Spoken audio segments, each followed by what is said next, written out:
"Go, Quint, go," I excitedly screamed to my oldest son. By 7 minutes, as he rounded first base, I enthusiastically watched my twin boys play their favorite sport and, once again, marveled at their size and stature. It was hard to believe they were almost 10 and so tall that I was constantly asked to prove their age. I'd sigh while often thinking, if this keeps up, they are going to tower over me before they reach their teens. I waved to Wilder Quinton Bowen when he landed on second base. He happily jumped around, clapped, and waved to the cheering crowd. When he calmed, Quint mouthed something to me and pointed. I turned to where he directed and grinned. Quint's almost identical twin, Sawyer Quaid, was moving to the batter's box. I believed Quaid, as he's called, was going to bring Quint, as well as himself, home. I surveyed the field and watched the opposing team's players move farther out. Smart move. Quaid had always been a power hitter, and chances were he was going to hit this one out so that he and Quint could score. At the pitch, my hands flew to my mouth and my breath held. Quaid swung and missed. I frowned. It was so unlike Quaid to blunder at bat. Another pitch and Quaid missed again. That time, fully aware of Quaid's abilities, most of the crowd gasped with me. Laughing, the other team's outfield players moved closer to the infield. I studied Quint's and Quaid's faces and instantly knew their game plan. My twins' faces, so much like their father's, held a hard look of determination. It was the same one their father would have whenever he went after something he wanted. The look Luca had any time I was near him. I shook my head and tried to push Luca Wade Manning out of my brain. Not an easy task since he was always on my mind. I doubted daily if there was ever going to be a time that man wouldn't be up front and foremost.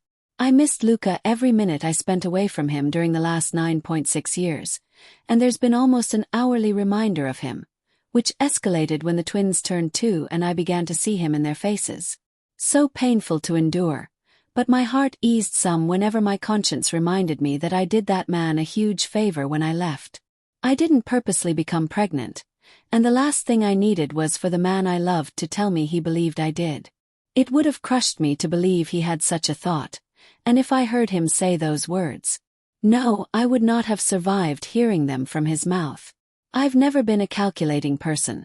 Becoming pregnant was the last thing I was expecting to happen, despite how much Luca and I were at one another. I just knew he'd never believe that it wasn't my intent to become pregnant, regardless of how many times I'd have tried to convince him that was not the case. Even though I told Luca that I wasn't ready for motherhood yet, my doctor said nature found a way. My body was ready for 2 babies. I understood he never wanted to be a father. He'd said it on many occasions, but it happened. I couldn't stick around, shoving kids in his face when he said no so many times, including the last time I asked. I gave him an out without him ever knowing he needed one. If he ever found out about them, he'd thank me for solving a problem he never wanted. The next pitch was thrown to Quaid, and I smiled big when the bat cracked the ball. I jumped up and screamed with happiness. That ball soared over the heads of all on that field. The opposing team scrambled, attempting to get ahead of it and catch it. They wanted Quaid declared out because he had fooled them. Quint took off and soon slid into home. He immediately stood to check the ball's trajectory. Quaid, now rounding second, pumped triumphant fists in the air, with the entire stadium cheering loudly. That was a true home run. Had the other team stayed put, it wouldn't have mattered. Quaid knocked that one out of the park. Both my boys played as though this was Major League Baseball, not Little League. Their upper body strength is astounding. Quaid stomped on home plate. My twins and the team excitedly met up and hugged one another while the other team's eyes practically burned holes into them. Quint and Quaid's team were now ahead. 6-3. I looked down. My twins were waving their arms anxiously, trying to get my attention. "Did you see my homer leave the field, Mom?" "I've never done that before." "I did, Quaid." I laughed excitedly. "Congratulations, darling." "It was beautiful." "Not beautiful, Mom," Quint frowned. "Wheep. "You're right, baby," I nodded. "It was sweet." "Mom." "We're not babies anymore," Quaid and Quint exclaimed at the same time. Quint griped, "We'll be 10 next month." Go back to darling. I don't care how old you are. You'll both be my babies forever. The other parents chuckled when my twins groaned and walked away. Tickled, I sat. Gracie, a friend and parent of our team's catcher, who sat in the row in front of me, said, "Natasha, I swear your boys crack me up." I smiled, wrinkling my nose. "They are quite mouthy, aren't they?" "It's a good kind of mouthy," Gracie assured, squeezing my hand. "It's wonderful to see how they love and protect you. Plus, they're smart, handsome, and so mannerly. You've done well with them." "Thanks, but it didn't take much from me or my guidance. They were born polite. They waited until I finished my much-craved fries before they decided they wanted out." Gracie laughed and turned back to the game. I looked around and smiled. I liked living here, but I missed Mom and my family almost as much as I missed Luca. But that relationship with him was doomed the moment that plus line showed. I talked to my mother and siblings often from a prepaid, untraceable cell, and avoided all questions of when I was returning and why I moved. They still don't know about my twins, and I'm keeping it that way as long as I can. The last thing I needed was for their existence to get back to Luca. No telling what he would do when he found out. He may choose to do nothing. Why would he take any action or even care? My boys were almost 10 years old and didn't need him. In another 10 years they'll be in college, and if they continue to excel in sports, they may both receive scholarships, which would be one less worry for me. They won't need anything from Luca, and in a way, he will have gotten his wish of never having children. I plan to tell my sons about their father when they have a clearer idea of reproduction and what they want to do with their lives. At a minimum, when they graduate high school. Luca would have children, but he'd never know it until they were grown. If Quaid and Quint chose to seek him out, Luca wouldn't care. By then, there'd be nothing he would need to do except meet them if he wanted. At least this is what I told myself. I worked like a demon to make sure my twins had everything they needed, and I did it by living only 50 miles away from my family. They had no idea that I lived less than an hour away from them. I picked up every hour I could at the local hospital. My sons and I are fine. They want for nothing, I make sure of it, and sacrifice my needs for theirs every time. They have the best childcare when I'm working, and I'm always just a call away if they need me. I spotted Everly Shepherdsinger running up the metal stairs and smiled when she plopped down next to me. We kissed each other's cheeks in greeting. I cherished the day I reconnected with her after we lost touch after high school. She surprised me when she entered the drugstore where I was working, and I surprised her more when she saw my 6 months pregnant with twins self wobble toward her, crying and squealing, happy to see her after so long. Since then, she's never been far from me, even if all I could do was call her. Everly and her family are the only beings who knew of Quint and Quaid's existence, and they've all kept it a secret. "Sorry I'm late, but I just couldn't get myself together this morning." "You should be sorry," I giggled. "You just missed a big one from Quaid. He knocked it right out of the park." She loudly groaned her frustration. "Did he really?" "Yes," I grinned at her. The happiness on his face was better than the hit. Damn it, I love to see him knock fire from a ball and piss off the opposing team, but to hit it out of the park. I hope someone has a video of that feat. I picked up JJ, her 3-year-old, and plunked him on my lap. After I got a hug and kiss from his sweet self, JJ turned to face the field. He clapped when he spotted Quint defending third base. Quaid was a pitcher, but he wasn't on the mound that day. JJ's finger pointed, and his head turned Everly's way. "Look, Mommy. Quinty." It amazed me that his little brain could distinguish my twins without needing to look at their eyes, which is how everyone else could tell them apart. Quint's are brown like mine. Quaid's are green like Luca's. "I see him, JJ," Everly laughed. Her nephew Arlon kissed me hello, then sat next to Gracie and watched the game intently.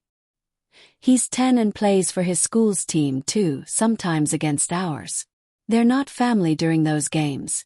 They're competitors and do not hesitate or hold back on the aggressiveness during their matchup, but at the end of the game they are cousins again. Everly and I taught them that it's just a game and would be over soon, every time. They'll forever be cousins, no matter what or where they are in life. I smiled at my best friend, a successful architect like her father. My sister, rather. She'd come a long way since she lost her husband, Jason, while carrying JJ. That damn aneurysm took him fast. I've always been amazed that Everly's late husband knew the Mannings, the family of my twins' father. I was shocked to see them all at Jason's funeral, including Luca.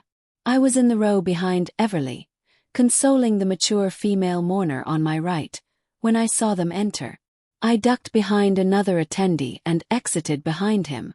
I went straight to Everly's, where I was staying in Chicago, and kept watch for any Mannings as I held Jason's sister, and Everly attempted to hold it together to greet the other mourners. I managed to avoid all of them and was grateful none of them saw me, despite a couple of close calls. Right after this, we are going to get something to eat, Everly declared, ignoring the once again admiring stares. I'm starving. I managed to get the boys fed and forgot to eat myself. My breakfast is still sitting on the kitchen table unless Mrs. Morris has arrived and started cleaning. What have I told you about that behavior, Everly? She asked, giving me a deer-in-the-headlights expression.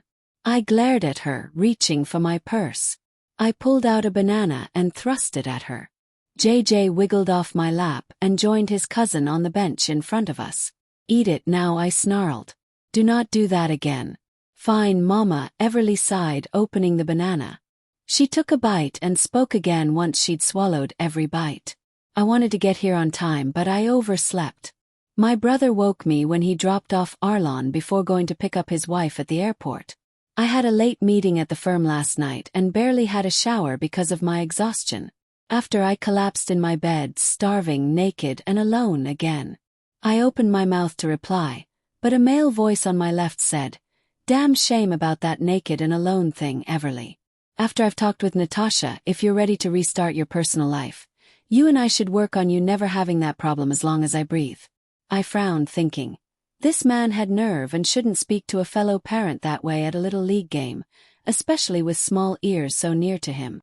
I looked over, ready to tell him exactly where he could jump off, but instead, I gasped when I saw to whom the voice belonged.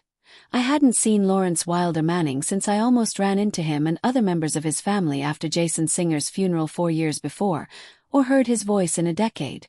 "Lawrence, what are you doing here?" He looked beyond relaxed, with his elbows on the bench behind him and his long legs crossed on the bench in front of him. "Funny thing," he smirked. "For the past 10+ years, I've had team after team scouring the Midwest looking for you and replaced them the second they reported you weren't found. I never believed them, hence the firings. Now I'm going to have to apologize for my impulsive, erratic behavior. I think they'll forgive me after I gift them all a monetary bonus." I started to shake. "How did you finally find me?" "Everly." "Me, my best friend," screeched. "How did I lead you to her?" "Natasha mentioned you a few times, and after she disappeared we found you. Nothing for a few years, and then I thought there was going to be a break. You married Jason. His father is a client whose wife is on the same charity boards as my mother and sisters. I was fully expecting to see Natasha at Jason's services. It shocked me that I didn't when we left the reception. Still, it did not occur to me to have you followed until maybe a month ago when you flew to New York for your father's birthday party. James Shepard called to make sure your security would be accompanying you, covertly, as usual.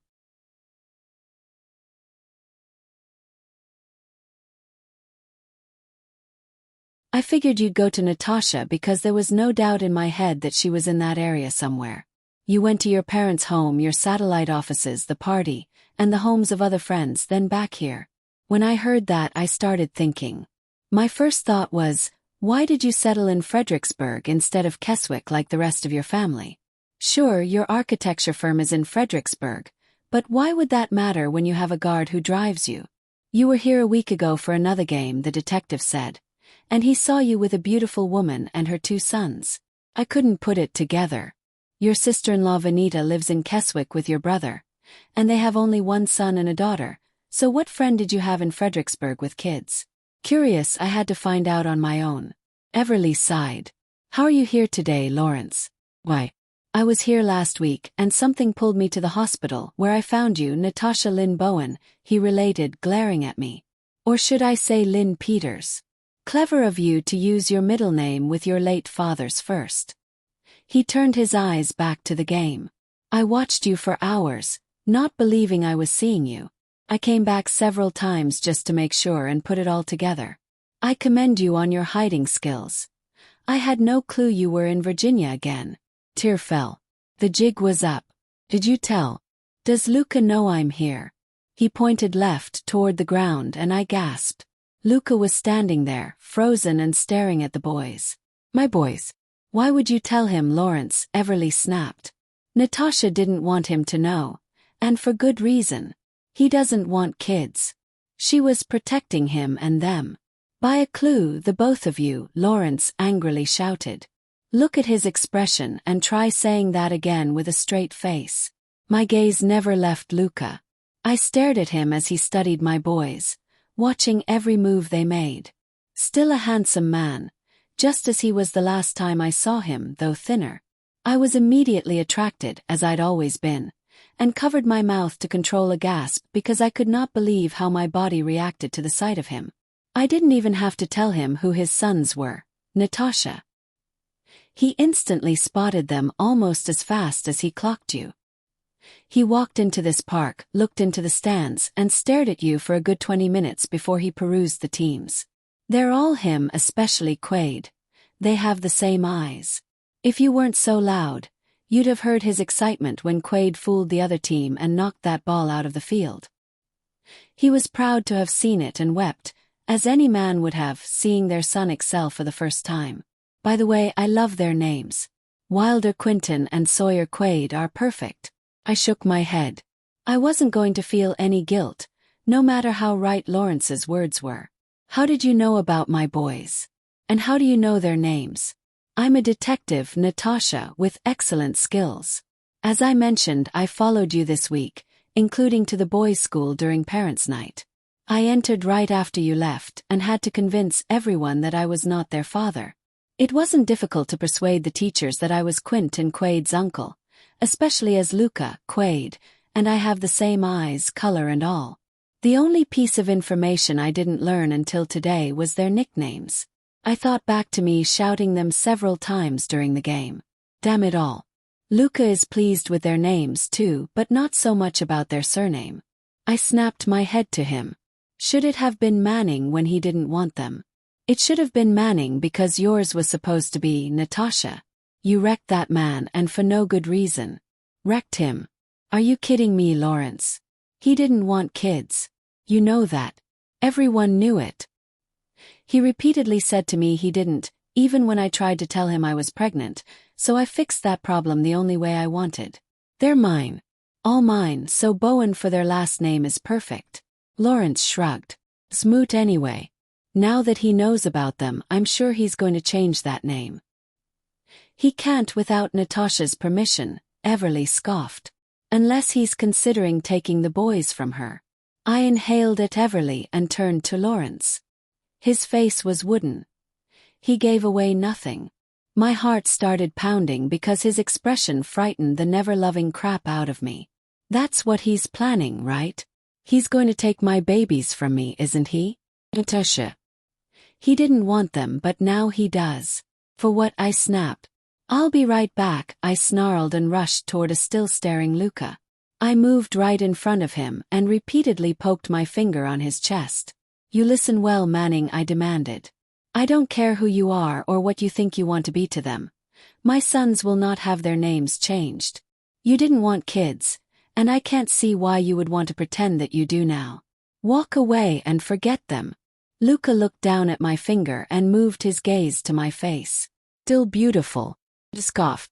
I wasn't in the mood for that BS. Did you hear any of what I said? Still smirking, he nodded. Every word. And Luca scoffed. And nothing. They are not only your sons. They're mine too, and as such, they deserve everything I can give them. Things you cannot, Natasha. Will not, including my last name since you refused it. I want my sons. You denied me having you, so I'll have something from you, them. You won't get them, Luca, I shouted. They're mine and have been since their conception. Mine, you hear me? Mine. Oh, mine, damn you. Go away and leave us be. He gripped my bicep and rushed me to the exit. We stopped at a car, and I gasped when I spotted Luca's parents walking swiftly toward us. Car screeched to a halt. His sister Laura and her husband Tim exited that car with a small boy, and Laura appeared to be pregnant. Next, his other sister Leah and her husband Benjamin arrived, and they also had kids. 2 boys, and both were younger than Quint and Quaid. Luca's father helped his wife from their car. They rushed to us. "Darling," Sophia Reed Manning whispered, gripping Luca's arm. "Where are they? Where are my grandsons?" "My boys are inside, and trust me, you'll know them when you see them," Luca said to Sophia and Lucas. After a cursory glance my way, all rushed into the stadium. "Is there anyone you didn't call, Luca?" I hissed. "Your parents." He smirked. "But I'm pretty sure one of mine called one of them." I sighed and pulled out my cell. I called my mother and immediately knew she'd been crying when she answered. I turned my back to Luca and spoke with my mother. "Mama." That's all I could get out before she started her rant. "You couldn't tell me I had more grandchildren, Natasha? You have twin sons and I don't know them. I know nothing about them, only their names. Your sons have no idea they have grandparents who want to love them. Aunts, uncles, and cousins they don't know exist. And all because of your selfishness." "There was nothing selfish in my keeping them away, Mom. From the beginning of our relationship, Luca insisted he didn't want children. He wanted to live out his life without being anyone's father. I accidentally became pregnant, and after making his wants and life plan crystal clear to me, what do you think would have been the first thing to cross his mind? I'll tell you.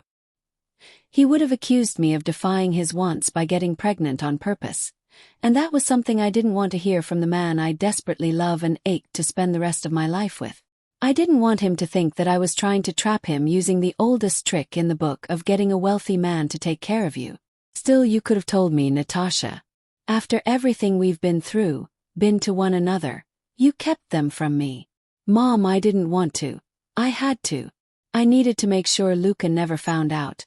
And you would have told him, even if not verbally. You'd have pictures everywhere in your home, Mom. Luca's father is your husband's business partner. And Sophia is your friend. How often are they in your home? Even without those things, could you keep it a secret that they had grandsons from Luca? No, you're not that person, and once you told them they would have told him, and we'd be in this predicament a lot sooner than now, with him threatening to take my boys from me. You foolish girl. He wouldn't do that to you or them. Even if he thought it, we still. Damn it, Natasha, we had a right to know. I did at least. I am your mother, and I would have kept your secret. No one could have, I insisted. And I know this because when I re-enter the ballpark, I'll see a bunch of Mannings ogling my boys playing baseball. And you'll have a bunch of Whitmans in about 2 minutes. Goodbye, Natasha. We'll talk more on this soon, I promise. But know for now that your stepfather and I are very disappointed with you. Mom ended the call, and I started shaking, not understanding why it was so hard for her and the others to comprehend what I'd done and why. Sighing, I turned to Luca and was startled when I saw how he paled. It's all my fault, my words and actions. I made you run when you found out about them. You didn't make me, Luca. I did it on my own because it was the right thing to do. I was not going to be your sense of duty, or your Achilles heel. For the record, before you start accusing, I did not conceive them on purpose. My shot wore off sooner than its expectancy. He stayed quiet, staring at me. Shaking my head, I turned away, but when I heard cars speed into the parking lot, I paused. I watched Mom and the rest of the Whitmans exit their cars and rush over to us. Now what, Natasha? Luca asked quietly. Nothing, I insisted, staring at the people approaching us. You've seen them. Now walk away and live your life child-free, the way you wanted. Forget them, Luca. They don't know you, and it's for the best because that's the way you wanted it. I heard the roar of the crowd and swore the Mannings were the loudest. Mom approached ahead of the others, asking to see my boys. My stepbrother Harold remained quiet while glaring at me. I shook my head and sighed, thinking I'd explain to him later that he was too close and I did not want him to have to keep a secret from his wife. I looked to his wife Angela next, who now knew why I left her wedding as soon as she and Harold were pronounced. After they were pronounced, I slipped out as everyone rushed to exit the church. I exited the same side door I entered, seconds before the ceremony, because I'd been in my car pumping breast milk, hoping no one would notice how big my breasts were. I went in, stood in the line, and tried ignoring the gasps that echoed when I walked down the aisle as a bridesmaid on a groomsman's arm, as well as the consistent staring Luca was doing during the entire ceremony. Everly, the godsend that she was, stayed in the hotel with a nurse to care for my 2-month-old twins. As soon as I returned to the hotel, we hit the road for Fredericksburg. Apparently, you'll know them when you see them, I said, noting the game was still going, and gestured toward the park. I almost experienced whiplash when they all moved to where the entrance sign directed. I was ready to follow them, but Luca grabbed my arm at my first step. We have to talk. No, we don't, I scoffed, yanking from his grip. Stay away from me. I rushed to my seat with Everly, who was now alone, but her son and his cousin were still in the row below us. After I looked around, I saw Lawrence with the others, staring at my boys. Are you all right? No, I'm not, I muttered, thumbing toward the Mannings and Whitmans. Look, they're all here. And he wants to talk. I heard more clapping and yelling. My head turned, and I sighed when I saw them all cheering Quade's pitching, and asked, when did Quade take the mound? He's supposed to be in the outfield. The original pitcher strained his shoulder and needed to ice it, so Coach Scott put him in. Everly sighed. What's the problem, Natasha? Talk to him. I looked at my fingers. He does want to take my sons from me. My best friend exclaimed, what? No way is that ever happening. He sighed. He said he wants them with him. That they never should have had my last name, they should have had his at birth. How the hell did this happen? Everly held my hand. Because I was too stupid to notice someone was following me. I'm sorry, Natasha. Don't be, I urged. I should have known someone would find out sooner than I wanted. I'm grateful you kept my secret for so long. Besides, you had no idea Lawrence would put 2 and 2 together and make 4. We quieted for a while, and my nerves just would not settle. Everly gripped my hand and softly offered, You've never taken my help on anything. Accept it now. Use my lawyers and fight for your babies, Natasha. Daddy will help too. I don't know how I would pay you back, I whispered, the first tears finally falling. Who said you had to? Everly asked, holding me. I wrapped my arms around her and sobbed hard, trying to do it quietly. I don't want to lose them, I wailed. They are my everything. I know, honey, I know, Everly soothed. Calm down before you make yourself sick.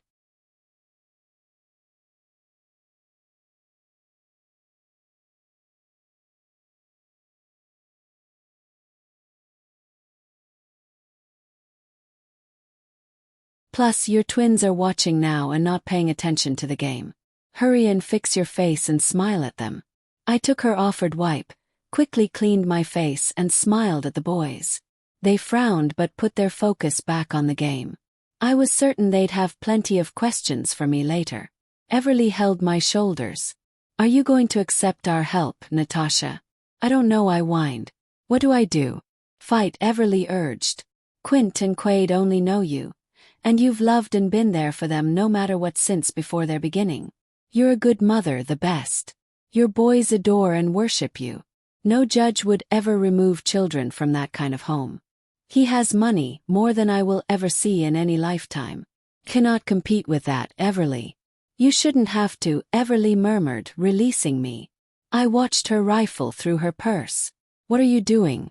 Showing you something my father did on the day your boys were born, she informed. He showed me her phone. I frowned. Have a cell, Everly. Who do you want me to call? No one, honey. Everly tapped the screen several times, and I frowned when I saw my name along with a bunch of numbers. What is this? This is your money, she explained. Daddy and I started it and Jason took it over. I've left it alone since Jason died. It's yours to do as you see fit. I didn't think you'd need it until the twins went to college, so I kept quiet, knowing you wouldn't accept it until then and only for them. I think you need it now more than ever. I was shocked by the number of digits before the decimal point. I can't accept this, I argued. No, take it back. You need every dime, Natasha. Use it to fight for your babies. You don't want to be without them. Without it, you could lose them, and I ain't having that mess.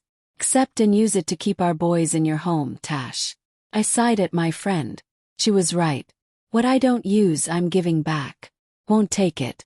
Huff. What did you put in here to start this, Everly? She rolled her hazel eyes. 1 million. And Jimmy. Daddy matched me. Architects can make good money, and he's an heir. My grandparents were successful lawyers and left it all to their son, and he likes to spread the wealth. Mesmerized at the current balance, I shook my head. Jimmy and Jason had to be serious investors to get 2 million to that amount. I looked up, trying to make myself appear gracious, but it was hard. I'd always done things on my own, especially since the twins arrived, and now I could get some excellent legal help and keep my babies. I'm returning your investment with interest. Won't take that either, and I'm sure neither will Daddy.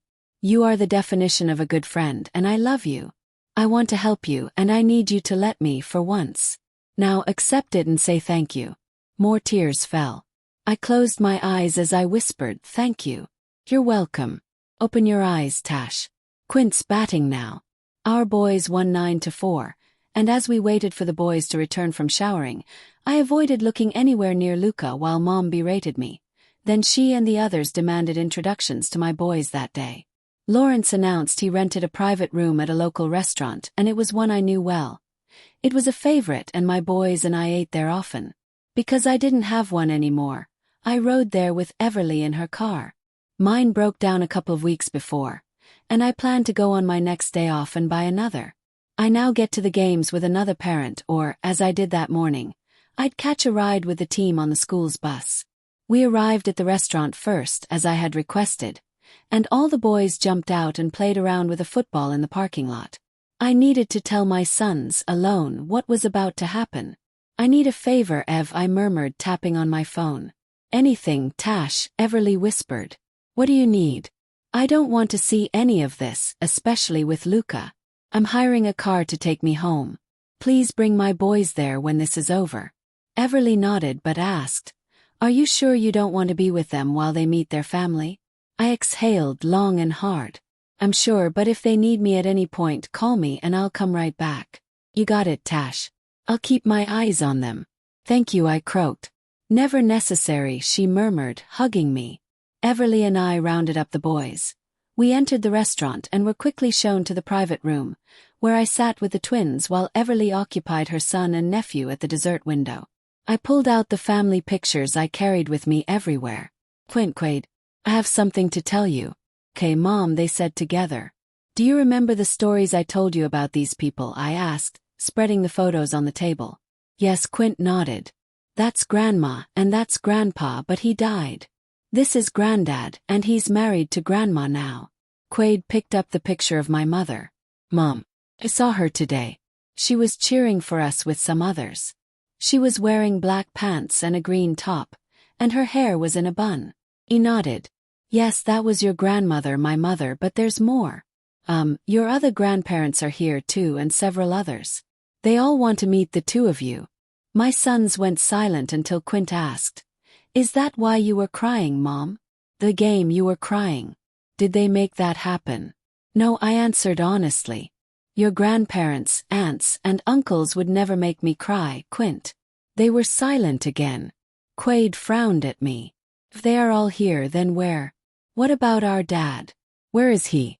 He's also here, I whispered. And he wants to meet you too. They looked at each other, then back to me. Can we? He nodded. If you want. You can meet whomever you want today. None, all, or some. That choice is up to you. They looked at one another again. All it is then, I agreed. But darlings, I don't want to be here. I still have the issues I said I had when you started asking for your father. I don't want to be here. Would it hurt you if we met them, Mom? No, Quade, not at all. I want this for you. You missed having all of them because of me and my problems, but you needn't anymore. Meet them and let them love you. They will, but never as much as I do. Okay, Mom, they agreed together, making me smile. Aunt Ever will stay with you and do the introductions. Behave for her as always and be polite to your family. "Promise, Mom," they said with grins on their handsome little faces. I inwardly sighed, realizing they wanted this more than they were letting on and were attempting to hide their eagerness. "'Kay boys, the washroom's over there. Go clean up."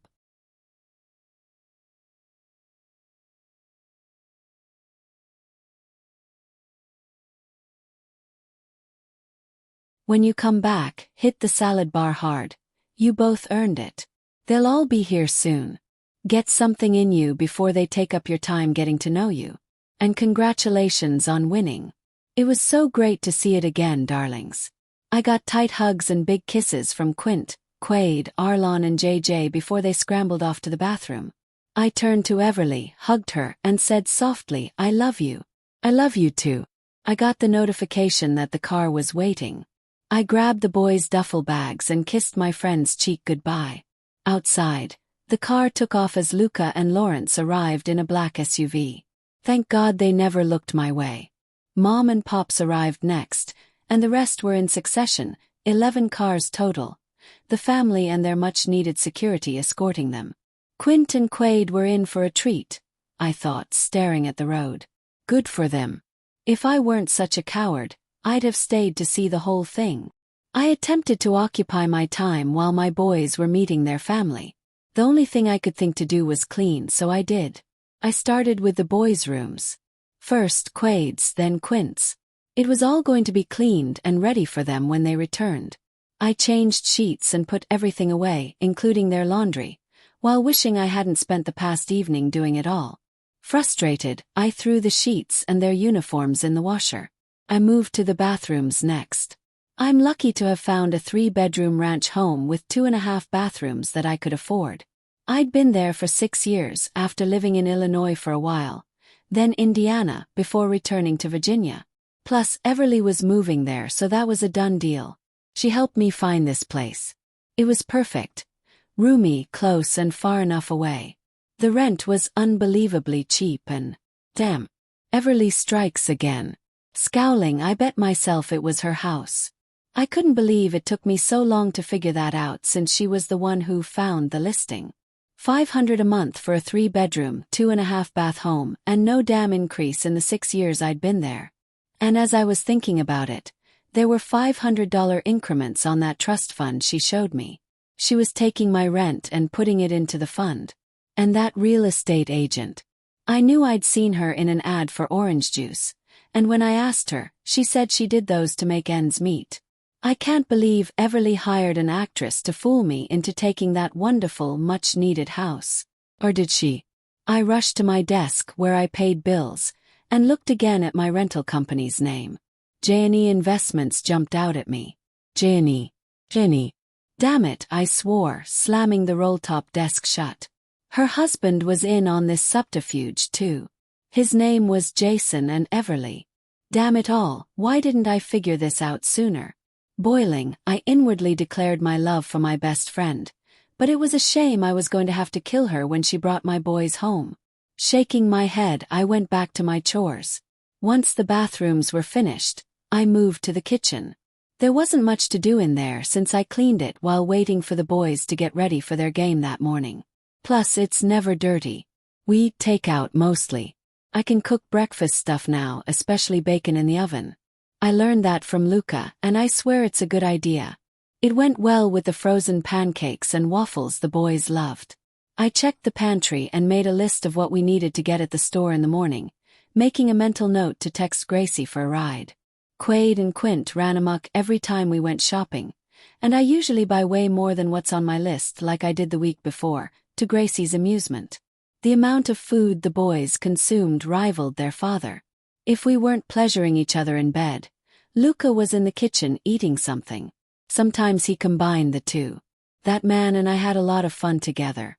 Finally finished with the cleaning, I showered and lingered with it. When I was oiled and dressed in my pajama pants and a tee, I poured myself a glass of white wine and dropped onto the couch in front of the entertainment stand.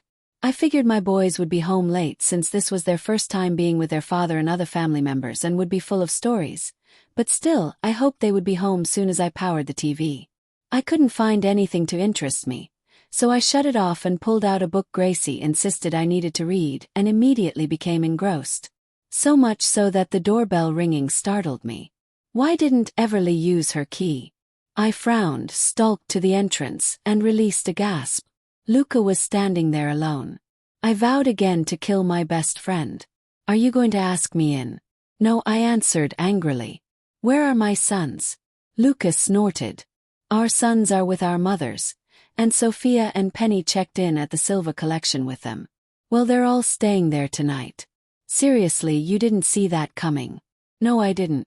Damn it, where the hell is Everly? She's with Lawrence at the hotel. Something is happening with the two of them. We all saw that coming and I think now so are they, he chuckled. Damn it, I exclaimed again, scowling. I can't waste any more time with you. I need to dress, organize a car and go get my boys. Good night, Luca. I attempted to close the door, but he pushed his way inside. I had no choice but to move back. I watched him slam and lock the door and look around. I was completely stunned by the time he gripped my arm, with that look of determination on his face, and led me to the living room, where he pushed me to the couch and sat next to me. Say whatever it is you need to say and go. I have to pick up my sons. He stressed. And you don't. They're both fine with our parents. Mine, I snarled, finally looking at his face. We made those boys together, Natasha, Luca snarled back. How in the hell are they yours alone? Because, unlike you, I've wanted them since they were growing in my body. Unlike you, I didn't know they were ever in there until last night. You didn't need to know. You made it perfectly clear that fatherhood was something you never wanted to experience. I can't even count how many times I asked you, including the day I found out they existed. His eyes narrowed, and that glare was glacial. The day you were going in for the depot shot is when you found out, right? Yep, I smirked. Ironic, huh?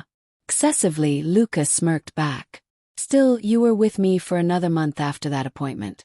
Why not attempt to tell me it was not a what if, but a reality? As I said, you made it clear that you didn't want kids, and there was no way I was going to tell you about them and risk you turning against me, so I removed myself. The frozen glare returned. Damn right you did. I told you at the beginning of us that we could work out anything. All you had to do was tell me the problem, whatever it was, and we'd fix it together. But the thing is, I don't see our sons as a problem. What is one for me, a huge one, is that you ran off with them and I lost almost 10 years of their lives and you. I'm sure you didn't suffer long after I left, I snorted. Virile as you are. Virile or not, I couldn't have another woman after being with you. I loved you so much that I damn near destroyed myself at your leaving. What do you mean, destroyed? He frowned. What did you do? He swallowed and sat back hard. I drank for 2 weeks straight. I bought a case of gin, got a hotel room, and drank until I couldn't remember my own damn name. Gasp. Outed. How are you still breathing? I don't know, Luca shrugged. Prayer, probably. Even after being told you were in contact with Penny, I couldn't tell Lawrence to stop searching. I had to know, needed to know why you fled. He sighed.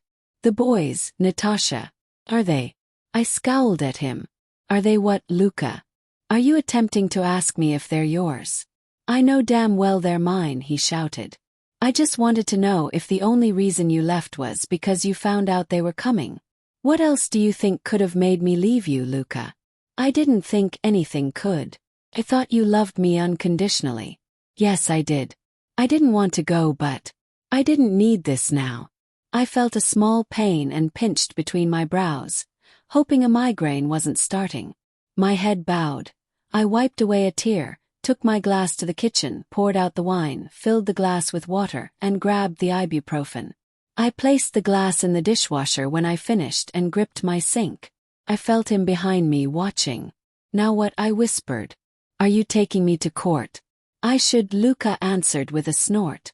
After all of these events I should, but that's not who I am. My sons need their mother. Confident, are you? I can be a good parent and I have money.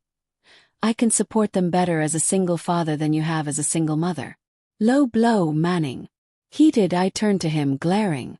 Look around. There is nothing wrong with the way we live now.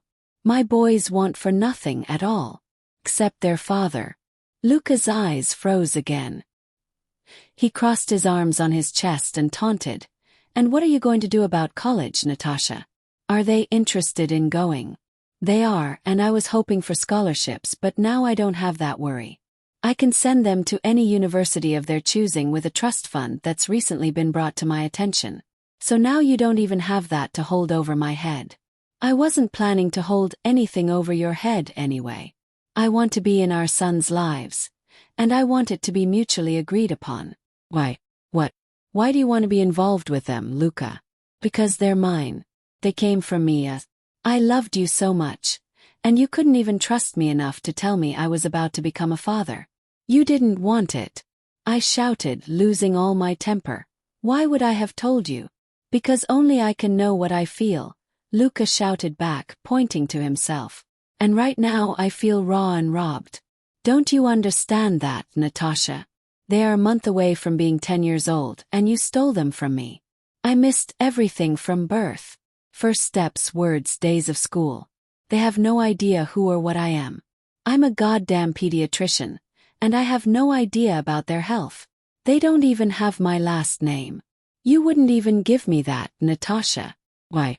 I screamed at him. "Because you didn't want them. You didn't want children, and you made that clear to any and every being who would listen, knowing them or not. I wanted you, Natasha. I told you several times that you made me reconsider everything I ever thought about family and this. These boys are you and me, and I know I would have been overjoyed that they were coming once the shock wore off. You becoming pregnant was not something I thought would happen while we were together." I rubbed my temples, begging myself to calm. "You should have, doctor. You, of all people, should remember how much sex we had back then. It was damn near all we ever did. And we did it well. No one has ever made me dizzy during sex." "Yeah, well. Anyway," I murmured, becoming heated. "How in hell do I still want him?" "Anyway," Luca repeated, looking away. "I want their last names changed." "Whatever," I waved off. "Change them. Is that all?" "I want them thoroughly evaluated in my clinic. If it's too much for you, I'll ask a colleague to examine them, but I will watch the entire exam." "Fine, a colleague. Make the appointment, preferably on a Saturday. That's too much traveling for a school day. Or you can wait until school's out for the summer. Their last day is June 4th. I don't want to be without them again, Natasha. Not one more day. Consider moving back to Keswick." Inhaling my shock, I asked, "You want to disrupt the lives we've built here for the past 6 years? Why? Why do you even want them around?" He held my gaze, his eyes piercing into mine. "Because they're my boys, my sons, and I love them. I'm not having another damn thing I love ripped away from me again." I replied with a snort, "Your own fault. Maybe, but not entirely, if at all." I shook my head. "It is all yours, Luca. I gave you what you wanted. A life without children, a life I didn't want. I told you I wanted kids, but not that soon, and prayed there would be enough time in our married life for you to change your mind before my want escalated. Despite what either of us thought we wanted, they were on their way into the world, so what else could I do? I had to leave to protect everyone. I wanted them, and I was not going to even think of termination or giving them up for adoption. What you could have done was tell me. 3 damn words. Luca, I'm pregnant, was all I needed, Natasha. I shouted, you didn't want that life. I was saving you and me unnecessary pain. A pain I doubt I'd have ever felt, but if I had, it definitely would not have been as deep as what I felt when you left me. Kids with the woman I loved would have made me joyous. I wanted nothing as much as I wanted you. Until now. Do you know how I felt when Lawrence burst into my home and told me about my sons? I almost killed him for interrupting me at that point of my date with what I thought was complete bull. I didn't sleep a wink last night, anticipating today and meeting my sons. I never thought you'd wreck me that way, Natasha. You broke me when you left, and when I finally believed that I was a father. I blinked and turned away while trying to find my breath. Oh, that hurt like hell. It couldn't have been worse if he struck me. And he had no clue of how much pain he inflicted. You can go now, Luca. Change their names and I'll figure out something on moving, I promise. Just leave now, please. I attempted to walk past him before my tears fell. I'd never been so hurt in my life, not even during labor, and I couldn't believe I felt wounded and jealous. Luca moved in front of me. What happened, Natasha? What did I say? Nothing, I whispered. I'm tired and I need to go to bed. Natasha. I'll find a way to get the boys after breakfast tomorrow. Love, listen. Flinch. God, that wounded me deeper. Did he call her that last night? Or any other woman over the years? Don't, I pleaded, shaking my head. Don't call me that, please. You're upset because I mentioned my date, right? Why? You've moved on, why shouldn't I? My face snapped up to him. When did I move on, Luca? You're not calling someone else babe, Natasha, he asked softly, hopefully. Insane. Good. This man could definitely hurt me more, and with words alone. At this point, I believed he had a penchant for doing so, and I hated it. How could you have even formed that thought? I shook my head and with tears falling I whispered if I were going to attempt to be with another man, I'd never call him that name, no matter how much I wanted to love him. He stared silently until he softly asked, You're not with another man? No, I mumbled, wiping my face. I've had 2 dates since the twins came, and I couldn't handle them. Why? I stayed quiet. Natasha, please. Why? I tearfully look at him. You really think I could allow another man to touch, kiss, or hold me, let alone enter my body after what we had? Do you think it's been easy for me since leaving you, or to stay away from you at all over the years? Again, Luca quietly stared. Swallowing hard, he moved closer to me. Are you saying, Christ, Natasha, haven't you slept with anyone since the night before you left? My head suddenly felt like lead. I bowed it and whispered, Have you? I was about to for the first time when Lawrence interrupted last night. I swallowed a sob. Luca lifted my head and gently wiped away the tears that escaped with the back of his hand. No one has touched you since me, love. No, I whispered. I haven't allowed anyone to so much as kiss me since we've parted. Luca moved closer, pressing our bodies. I shuddered, staring at his handsome face. Same for me. You need. I only ever want to touch you, he whispered. Only want you. I was going to try, and it took half the night just to kiss her. All I ever did with her was kiss. Couldn't. I kept thinking I was betraying you. I had just psyched myself up to go further when Lawrence burst in, eagerly screaming for me. After I threatened to take away his open-door privileges. He told me about you and the twins, and I got rid of her. She was less than thrilled. My thought was, fuck her. What are you saying, Luca? His answer was to kiss me slowly, deeply. It was one of the kisses he used to give me that begged me to listen to him. Begged right back. His arms gripped me. I shuddered so hard that I felt like I was having a seizure. This man still turned me on more than ever, and I wanted him. Pulled away, gasping. I did say I needed to go to bed, so I hope this is leading there. Luca grinned and slowly kissed my neck. So is good, but there's what? Luca worriedly stared at me. What's wrong, baby? I'm not, I don't. See, I haven't needed, I love you, Luca replied. I don't care. My sons need a sister anyway. I grinned, and his mouth was back on mine. Luca lifted me. I wrapped my legs around his waist, and he carried me from the kitchen. That way, I murmured against his lips, pointing behind me at the hall. Luca walked where I directed and stopped at the first door on his left. Quint's room, I murmured. He stopped our kiss and looked inside. Very boyish. Shame he's a Chiefs fan. Still a Bears fan, huh? To my death, he laughed and resumed the kissing.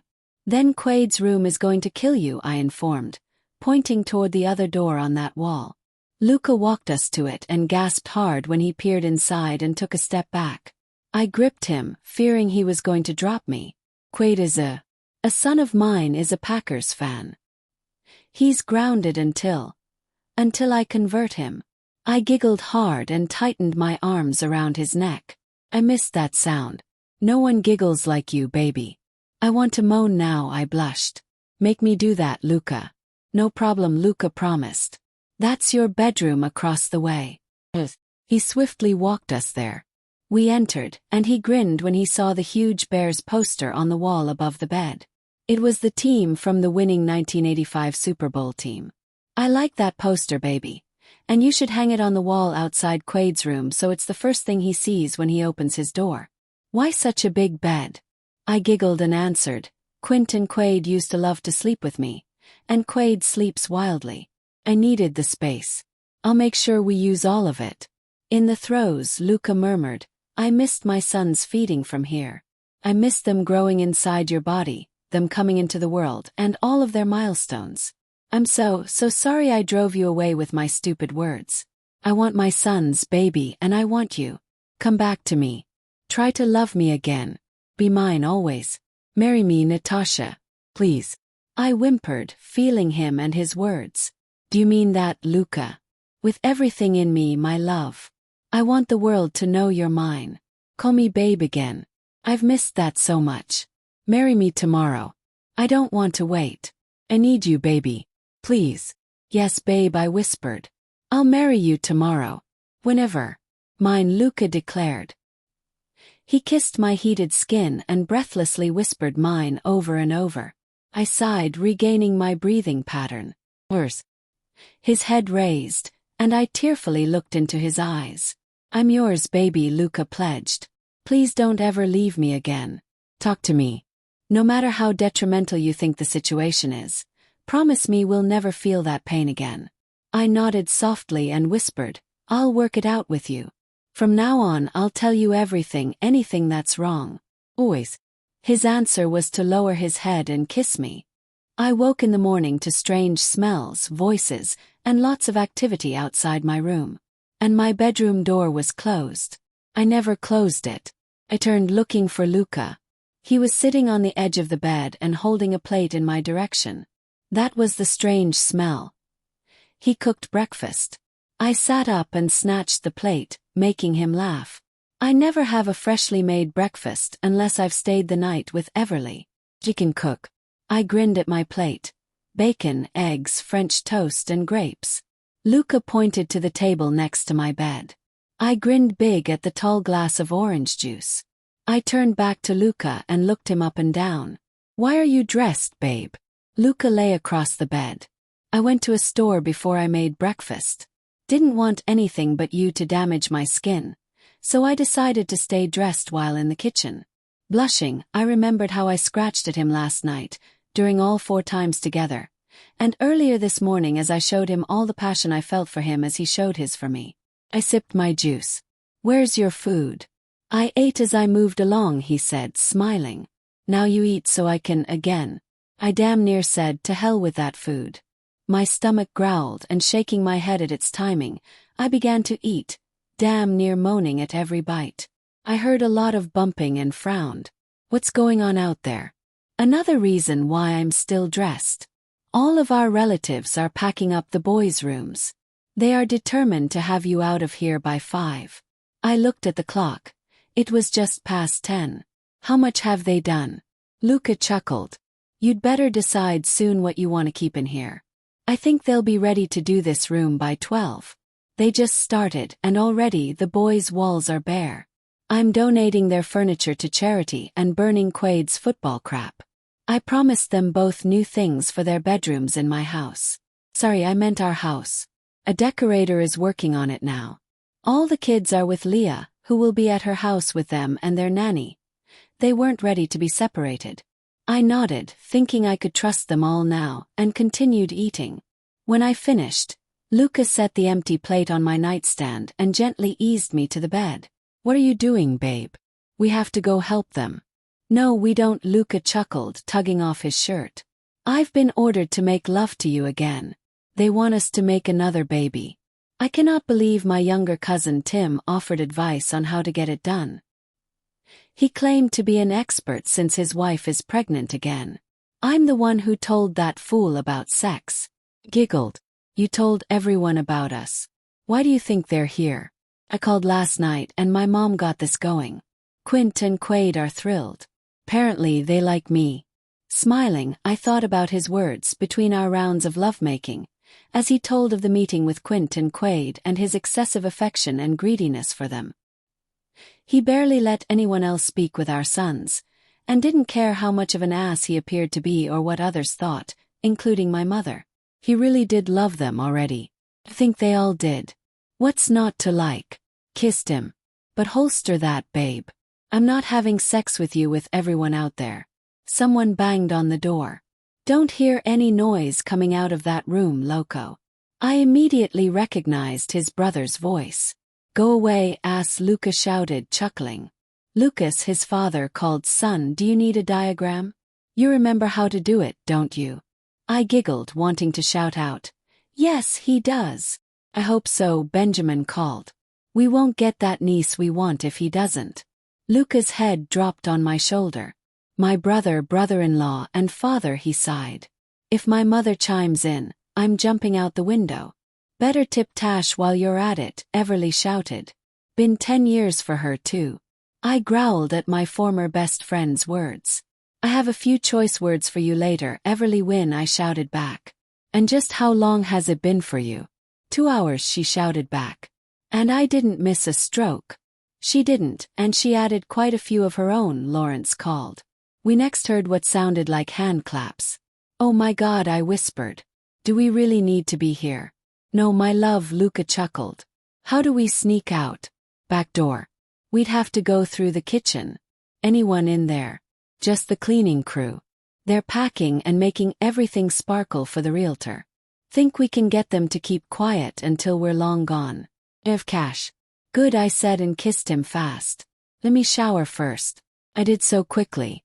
I ran around the room for clothes, fully aware of Luca's eyes on me the entire time. If I didn't have a towel around me, I'm pretty sure the others would have heard an earful. What do you want to keep, my love? Will we have new things too? I remember what we decided on 10 years ago. I still like those ideas. Me too, I smiled and said, then just my pictures, clothes and shoes, babe. As I dressed, he spoke on his cell, still staring my way while telling the decorator what else we wanted. It's all set, Luca smiled. We'll text her our choices and colors once we leave here. Good thing they haven't changed much over the years. I grabbed my purse and frowned. When did you buy a house, Luca? A little over a year ago, mainly to have a place to entertain for business. We don't have to live there long if you don't like it, baby. We can decide that later. But let's go make you Mrs. Manning. I held his arm, stilling him. You were serious about marrying today. Baby. I need to make you mine now. I'm already yours, babe, I assured him. I want it on paper, he stated. Blushed. Let's get that prenup signed and get the license. Do you still have it? We don't need it, baby, he whispered, holding me. I know we're going to last, but if something happened and we didn't, I hope you know I'd be more than fair with you. I'd walk away with only whatever I have now. Literally, right now. I'm going to open an account for you. You will use whatever's put in there, and I'll keep something in there if we ever split. Honestly, I don't see that happening ever again. I don't want us to. Me neither. I grinned. And I agree. Luca took my hand and led me to the bedroom door. We eased out of the room and made it to the kitchen, where Luca reached into his pocket. Where are you two going? Busted, Luca and I sighed together. Turning at the same time, we first saw the scowls on our mothers' faces. Soon everyone was there wearing the same scowl. My mother's head tilted. I asked where the two of you are going. Luca held me to his side. We're going to get married, I answered softly. No, the hell you're not. I blinked at Sophia's vehement tone while the siblings gave cash to Lawrence. Mother. You heard her, Manning, Mom angrily shouted. You are not marrying my daughter. What? I frowned. Why not, Mom? You wanted us married 10 years ago. They continued glaring silently. Luca asked, is this unanimous? I watched their expressions as they all shouted yes. Okay, let's work this out, top to bottom, Luca said as he leaned back against a countertop and crossed his arms. What are your objections? Luca scowled. You seriously don't know, son? No, Dad, Luca sighed. I don't have a clue. We had to wait 10 years for you two to get your act together. And you think you're just going to creep off and marry without either of us there? I was startled at Laura's shout. You can marry in 1 month, Sophia commanded. I can have everything planned by June 8th and not 1 second before. The others agreed, all spouting their opinions at the same time. I shook my head when they finally stopped talking and said, the twins' birthday is on that day. We can't steal their day. I'm sure they wouldn't mind sharing it with their parents, my stepfather Charles Whitman muttered. They have to. That is the only date to which I will consent, and only if Luca asks for your hand in the next 5 seconds. Luca frowned. I did that 10 years ago, Charles. My stepfather smirked. It expired. 10 years and all. There's always their birthday next year, Luca. That'll give us more time to plan. I bit back a laugh. No way was I waiting that long. But Sophia. 1 month. That is my final word. Natasha Lynn Bowen. I shook my head at Penelope Lynn Danvers Bowen Whitman. Mom from my childhood was back. Now ask son, Lucas snapped. We're waiting. No one's getting any younger here, Sophia and Baroni Manning shouted. Luca cleared his throat. Mr. Whitman, I love your daughter, and I would be honored to have your blessing for our marriage. Charles Allen Whitman shook his head, and for a moment my heart pounded in my chest. Finally, he nodded and smiled at Sophia, who pulled a ring off her finger and gave it to her son. Luca looked at it, smiled, and lifted my hand. Will you marry me, Natasha Lynn? Tearfully, I looked down at our hands and noticed it was the same ring he had used when he first proposed, and whispered, of course. He slid the ring on and gave me a long kiss to the applause of everyone. Luca, smiling, turned to the crowd. Do we still have to wait a month? We're not doing anything tomorrow. June 1st. That way we can let the twins have their own day, Sophia decided. Their 10th birthday will be huge. I agree, Mom nodded. We've missed so many as it is, so we have to make up for the lack. June 1st, Natasha. I mean it. Yes, Mom, I said softly, turning to Luca with a serious pout. Sorry, babe, but our mommy said I'll have to wait a few weeks to be your wife. He leaned close and whispered into my ear. Will we practice for the honeymoon until then, right? Oh yeah, I kissed him. Practice makes perfect.